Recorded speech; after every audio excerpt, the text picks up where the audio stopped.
અમરેલીના વાક્યા ગામે આદમખોર દીપડાનો આતંક. એક વ્યક્તિ ઉપર જીવલેણ હુમલો કરતા કૌશિકભાઈ વેકરિયા દોડી ગયા. વનતંત્ર નિંદ્રાહીન. નમસ્કાર, ગુજરાત 24 ન્યૂઝમાં આપનું સ્વાગત છે. જોઈએ આજના મહત્વના સમાચાર. અમરેલી જિલ્લામાં મળતી માહિતી અનુસાર સિંહ અને દીપડાની અસંખ્ય સંખ્યા વધવાના કારણે લોકોના જીવનું જોખમ ઊભું થતું હોય છે. ત્યારે વનતંત્રએ જાગૃત થવાની જરૂર હોય તેવું જનતા ઈચ્છે છે. તેમાં પણ ખાસ કરીને ગ્રામ્ય વિસ્તાર કે જ્યાં વારંવાર વન્ય પ્રાણી હુમલો કરતા હોય છે.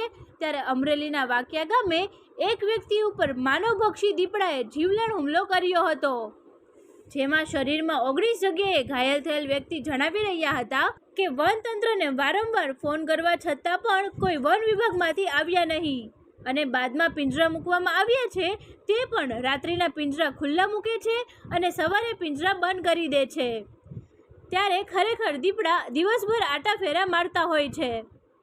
ઘાયલ વ્યક્તિ ઉપર દીપડાએ સવારના 8:30 વાગ્યે હુમલો કરેલો હોય અને ગ્રામવાસી જણાવી રહ્યા છે કે દીપડો દિવસ દરમિયાન દેખાય છે તેવું જાણતા હોવા છતાં પણ વનતંત્ર પોતાના ઘરના નિયમો ચલાવતા હોય તેવું માલુમ પડી રહ્યું છે. ત્યારે નાયબ મુખ્ય દંડક કૌશિકભાઈ વેકરિયા વાક્યા દોડી ગયા અને વનતંત્રને તાત્કાલિક દીપડો પકડવા પગલાં ભરવા જણાવેલ હતું. અને જો તંત્ર હજુ જાગશે નહીં તો આગામી દિવસોમાં માનવ ઉપર હુમલો કરીને જીવ લેતા વાર નહીં લાગે.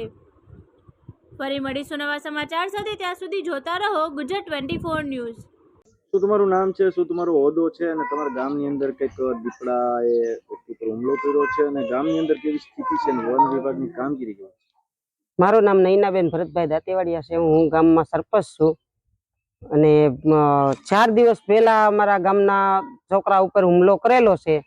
અમે પણ વન વિભાગ દ્વારાને જાણ કરવી છે, છતાંય વન વિભાગ દ્વારા ત્યાર પહેલા 4 દિવસ પહેલા હુમલો કર્યો હતો ત્યારે નતા આવ્યા અને તે પછી પાંજરા મૂક્યા છે પણ રાતના ખુલ્લા રાખે છે અને દિવસના બંધ રાખે છે. પણ અમારે દીપડાની ભય છે દિવસની, દિવસે જ હુમલા કરી જાય છે. તો વન વિભાગ વાળાને એટલું જાણ કરવાનું છે કે દિવસે આવીને અને દીપડો પકડે એમ. આજે ફરી દીપડો દેખાણો તો શું કે? આજે ફરી પાછો દીપડો દેખાણો તો 3 વાગે, પણ વન વિભાગ વાળા આવ્યા ત્યાં દીપડો વીયો ગયો છે. શું છે 4 દિવસ પહેલા તમારી ઉપર દીપડાએ હુમલો કર્યો તો આ દીપડો ફરી આજે દેખાણો છે, કેવું તમારા ગામની અંદર અત્યારે ભયનો માહોલ છે અને શું છે વન વિભાગની કામગીરી વિશે કંઈક જણાવો. મારું નામ મુકેશ નનુભાઈ કુકવાવા છે. 4 દિવસ પહેલા મારી ઉપર દીપડાએ હુમલો કર્યો હતો. મને નાના મોટા 19 ઘા લાગેલા છે અને દીપડાને જ્યારે મને હુમલો કર્યો ત્યારે મેં વન વિભાગને જાણ કરી કે દીપડાએ મને હુમલો કર્યો છે. બધા વન વિભાગના આવ્યા. તે દિવસે પણ દીપડો 5, 5:30 સુધી વાડમાં જ બેઠો રહ્યો, ત્યારે પણ નથી પકડાણો. આજે પાછો 3:30 વાગે પાછો દિવસના દેખાણો અને 3:30 વાગે પાછું જાણ કરવા ત્યારે પછી વન વિભાગના માણસો આવ્યા.